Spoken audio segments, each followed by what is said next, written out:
So we're here on the Shetland Islands with Break Scotland and M&J Seafood, and we're here to find where our food's coming from and meet the people that catch it, grow it and make it possible for us to have amazing food.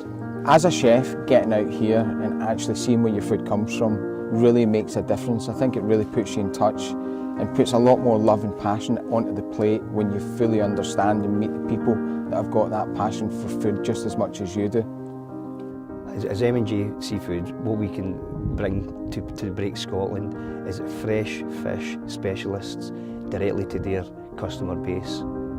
You came to our branch in Broxburn. What was your thoughts on when you came to the branch? Again, it was just really good just to see that hands-on skill. These guys, they're as passionate about what they do as what we do. You know, I think sometimes as a chef you're a wee bit guilty of thinking it's the be-all and end-all. It comes in and the chef does the magic, but there's a load of magic happening long before it comes to the kitchen. And this morning we're here in the most idyllic place I've ever seen. We're just about to go out and see the rope-grown Shetland mussels and do some fantastic food right here.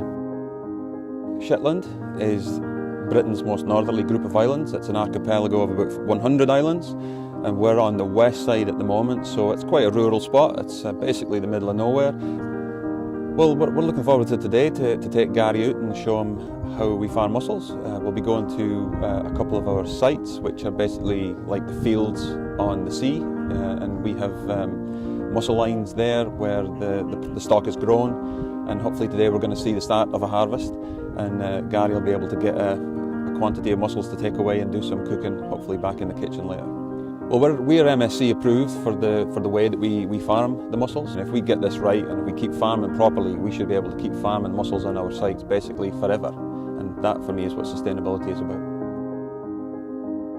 So we've got an amazing opportunity here to take fish straight off the boat and do something amazing with it. This morning I actually caught my very own Shetland mussels, and the dish I'm doing I actually didn't plan to do, but I thought it'd be rude not to. I'm going to do the simplest, quickest dish I have ever done in my life. We're going to do moules mariniere. So the first thing we want to do is we want some finely chopped shallots. And whilst I'm doing all this prep, what I've done is I've put a pan onto the gas, and what we're looking for here is the pan to be really, really hot, because we fundamentally want the mussels to cook literally in seconds. These mussels were in the water 20 minutes ago. I'm just going to pop them into another pan. This pan here will fundamentally become the lid, which will create or hold in the steam. To that I'm going to add just a little bit of finely chopped chives, and to that I'm just going to put a little bit of Shetand flat leaf parsley, and that's just going to give us just another little dimension of flavour.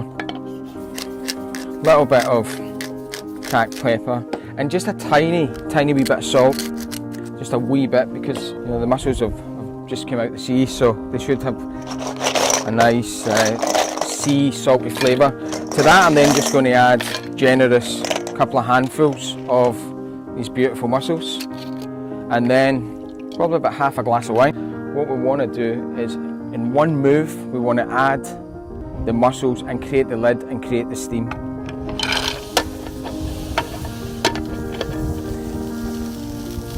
So it should always make noise the whole time. So as you can see there's loads and loads of steaming. We'll just give it a wee double check. Yep, mussels are away, and that is it. I mean, it just doesn't get any easier. And sometimes the best food you can ever cook is the simplest food you can ever cook. And I'm going to nick a mussel.